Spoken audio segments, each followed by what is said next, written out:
Aim right, achieve big at KR Mangalam University. अगली खबर उत्तरकाशी से जुड़ी हुई। उत्तरकाशी आपदा पर पूर्व एसपी सांसद ने बड़ा ही बेशर्म सा बयान दिया है। प्रधानमंत्री नरेंद्र मोदी पर तो आरोप लगते ही रहते थे, लेकिन इस बार ये जो कुदरती आपदा है, ये जिस तरीके का भूचाल आया है, आप जानते हैं धराली में हो, हर्षिल में हो, हर तरफ जो तबाही का मंजर हम देख रहे हैं।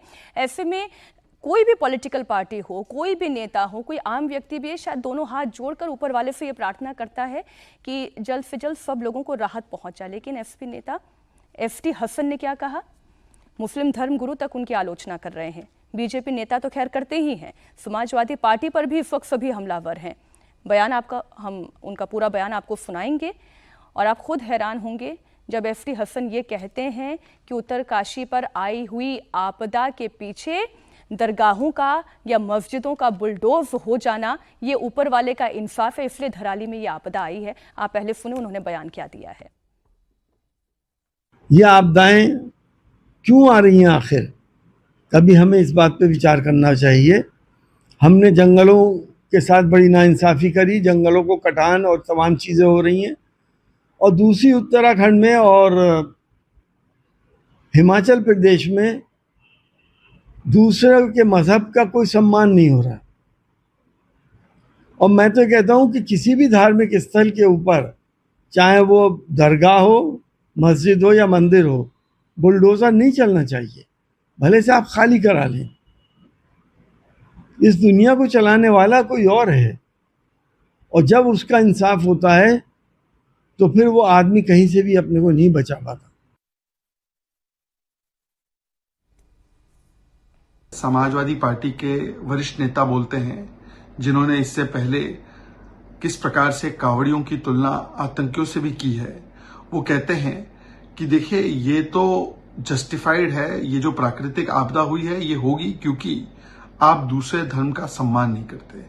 मतलब कि हिमाचल और उत्तराखंड पर जब इतनी बड़ी त्रासदी आई है तो उनके जख्मों पर इस प्रकार से गलत आरोप, सांप्रदायिक आरोप और वोट बैंक से प्रेरित आरोप लगाकर उनको अपमानित करना और नमक रगड़ना, ये समाजवादी पार्टी की सोच बन चुकी है। ये वो पार्टी है जिसने आतंकियों का भी धर्म देखकर उनको छुड़वाने की कोशिश की।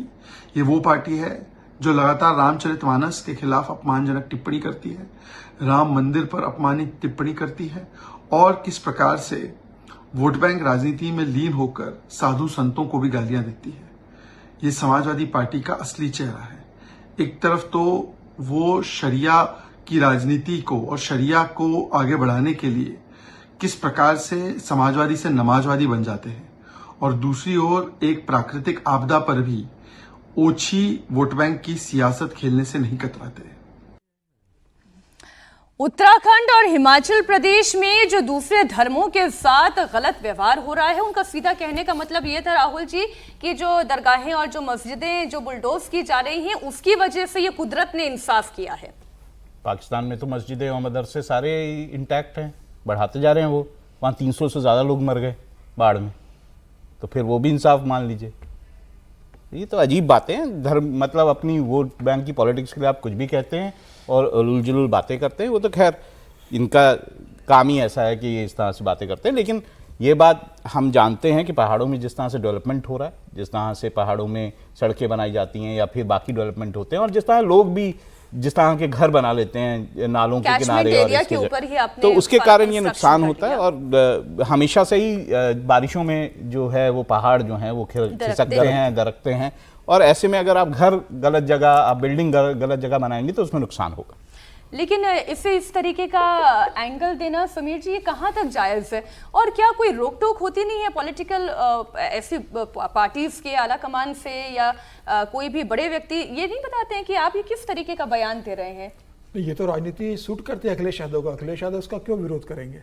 देखिए, इस तरीके से आपदा में अपने लिए एक अवसर के रूप में, राजनीतिक अवसर के रूप में देखना, मुझे लगता है ये बहुत ही घृणित कार्य समाजवादी पार्टी के पूर्व सांसद ने किया। और अखिलेश यादव को उनसे इस संदर्भ में एक्सप्लेनेशन मांगना चाहिए। अखिलेश यादव का तो अब तक बयान आ जाना चाहिए था कि हम इस बात से सहमत नहीं है, लेकिन वही अखिलेश यादव जब महाकुंभ में भगदड़ हो जाती है तो वो भी इसी तरीके से बयान देने की कोशिश करते हैं।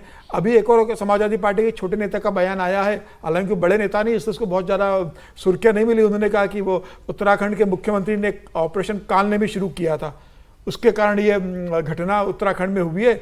अगर भारतीय जनता पार्टी की बाकी राज्य सरकारें इस तरीके से करेंगी, झूठ का झूठ पकड़ो तो बिल्कुल आपदा आ जाएगी। बिल्कुल। तो ये पूरे समाजवादी पार्टी के कावड़ियों को लेकर जिस तरीके से बयान दिया गया था, तो अब उत्तर प्रदेश का चुनाव आ रहा है, ज्यादा दूर नहीं उत्तर प्रदेश का चुनाव, 2027 के मार्च में उत्तर प्रदेश में चुनाव आने वाले हैं। तो अब अपने अपने वोट बैंक को साधने की जो तैयारी हो रही है, जिस तरीके से अखिलेश यादव लगातार अपने वोट बैंक को कॉन्सेंट्रेट कर रहे हैं, वक्फ बिल पर वो जिस तरीके से अपने वोट बैंक को लेकर चल रहे हैं, उनका वोट बैंक तो है। एमवा जो समीकरण है, वो चाहते हैं कि वो एमवा समीकरण बहुत मजबूत रहे, उसमें किसी तरह का सैन न लगे, और इस दम पर वो राजनीति करेंगे। इसका ये बयान का एक हिस्सा और जिसमें अनंत जी वो ये कह रहे हैं कि दरगाहें और मस्जिदें सबसे ज्यादा उत्तराखंड और हिमाचल प्रदेश में गिराई जा रही हैं, तो ये धर्म देखकर गिराई जा रही हैं या इलीगल बनी है तो गिराई ही जाएंगी?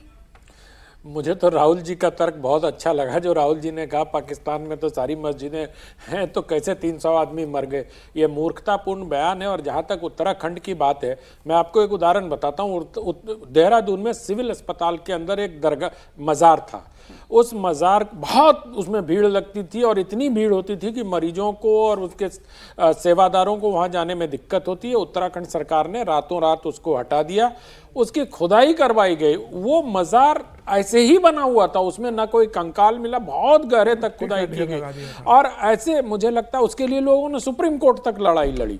तो मुझे लगता है कि उत्तराखंड सरकार ने कालनेमी के नाम पर और अवैध मदरसों और मस्जिदों के नाम पर, और यूं ही कोई धामी को धाकड़ धामी नहीं कह रहा है वहां, इस तरह से जो कार्रवाइयां हो रही हैं वो सब कानून सम्मत हैं। और अब अदालतों की नजर इतनी तीक्ष्ण है कि कोई भी सरकार इस तरह का काम करने में संकोच करती है। उत्तर प्रदेश सरकार भी अगर बुलडोजर चलाती है तो पहले 3 नोटिस देती है, उनके घर पे चस्पा करते, उसके बाद चाहे छांगूर पर भी बुलडोजर चला तब भी 3 नोटिस उसको दिए गए थे तहसीलदार की अदालत सर, इतना तो कहा जा सकता है, पूर्व सांसद हैं, पढ़े लिखे व्यक्ति हैं, कम से कम इनकी भाषा तो फ्रिंज एलिमेंट वाली नहीं होनी चाहिए। जो बात उन्होंने कही, ये समाजवादी पार्टी का ऐसा ही रहा है। मैं बस एक वाक्य कहता हूं, आजम खान ने भी भारत माता को डायन कहा था, इससे अलावा कुछ कहने की आवश्यकता है नहीं।